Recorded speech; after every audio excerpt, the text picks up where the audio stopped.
when the fleet of former Bush staffers offered their endorsement to Kamala, it was welcomed. When the Cheneys offered their endorsement to Kamala, it was welcomed.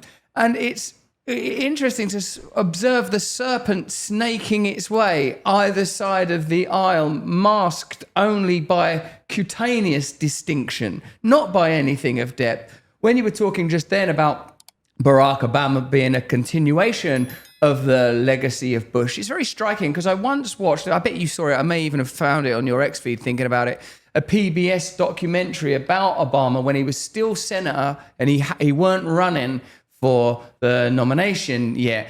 And what it seemed like was a story of a guy with a pretty unusual and anomalous past who was really pretty righteous, actually, becoming a lawyer and doing pro bono work and going to that famous college that, is it Brown's, where African-American people go a lot, and like sort of learning more then, and his marriage to Michelle.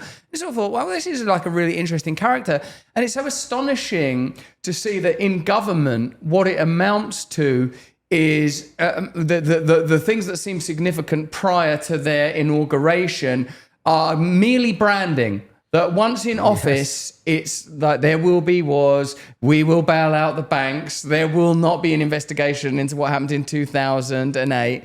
And what I suppose we're living in, it seems to me, Jimmy, is the business of war continues terrifyingly as the information of men and people that involved in WikiLeaks, but particularly Julian Assange, starts to permeate into the culture. We have to live in this kind of odd dual reality, I think, people that occupy these kind of independent media spaces and consume this type of content, of knowing, I know that already now about like that's this document about the cabinet appointments, and yet somehow I'm watching the spectacle of Oprah Winfrey. We're sort of oddly forced to occupy these worlds simultaneously.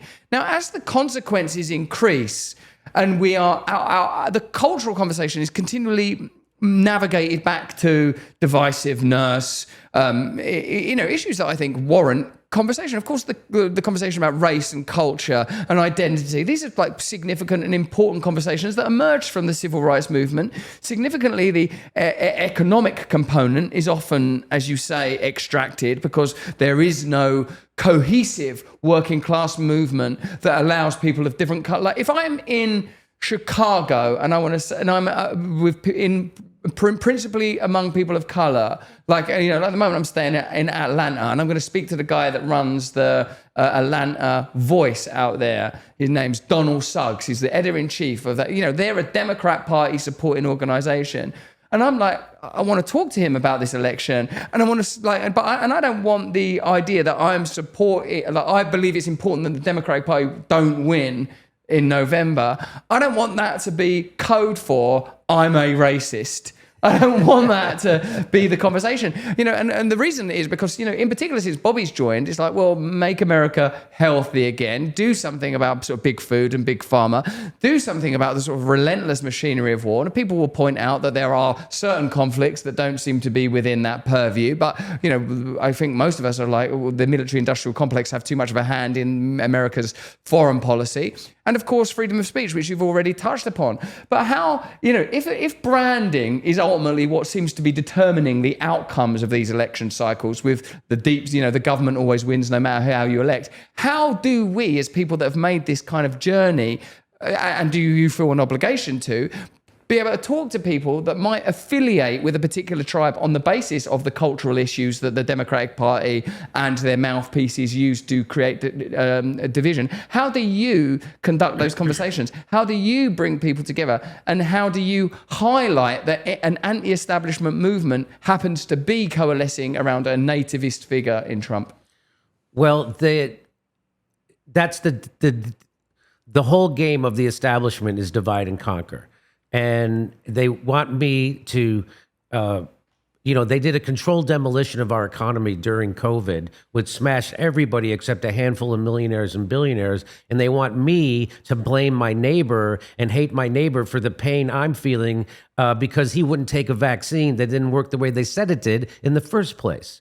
And the only way you can fight back against that is to coalesce, to come together. I'm not going to hate my neighbor. My neighbor, we have a common enemy, and that common enemy is an oligarchy. We're living in an oligarchy. That's not hyperbole. That was proven by a Princeton study over 10 years ago, and it's only gotten worse. And so as Christian Smalls proved on Staten Island, he started a union, the first union to go against Amazon on Staten Island. Who lives there? Trump voters. So that was a black guy who organized Trump voters. They coalesced around an issue. That issue is around class lines. We have economic interests that coalesce and cross over. Let's join together to oppose Jeff Bezos and the oligarch.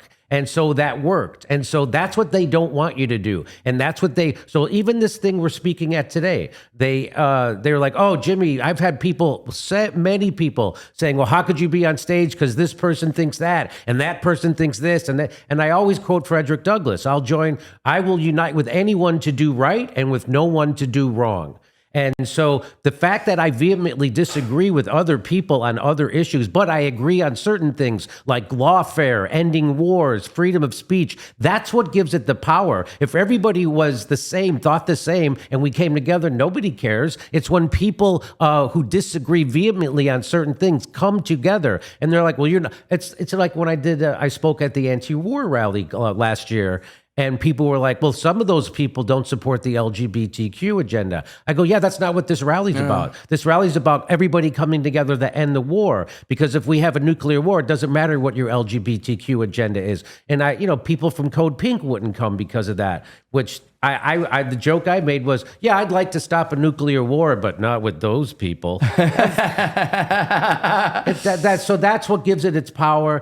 You got to remember that they want you to hate your neighbor. Division, after 2010, after Occupy Wall Street, that scared the establishment. So the Tea Party was the right wing people coming together to oppose the Wall Street, and Occupy was left wing people coming together to oppose. And they saw that. We can't let them get together. And so that's when you started to see all this talk about racism and white supremacy, even after we elected Barack Obama. And it was appearing in all the newspapers and the corporate media. And they want us to focus on all that, white supremacy, racism, because that's a way to divide everybody. Even though every poll showed up until that point, everybody thought race relations were getting better and better than they've ever been in the history of our country. They don't want that. They want to find a way to make people divided. And that's exactly what's happening. And it's working, actually. It's right. People still pat themselves on the back for voting for Democrats. Let's be honest, most K-Cup pods are serving you mouldy, pesticide-laden rubbish. Chains like Dunkin', they're stinking the place out with their stale coffee and expecting you to say cheers. 1775 Coffee makes sure you don't have to drink a chemical soup when you want a caffeine lift. 1775 Coffee steps in to slap the mediocrity right out of the competition. Their K-Cup pods are filled with single origin, high-altitude beans, hand-picked by people who know what flavour actually is. It's coffee that will slap your brain fast awake.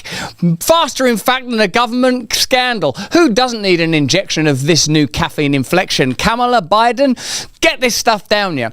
You've got a choice of medium roast, dark roast, and mushroom blend. Yeah, actual mushrooms like lion's mane and reishi to boost your brain power as well as giving you an immediate lift.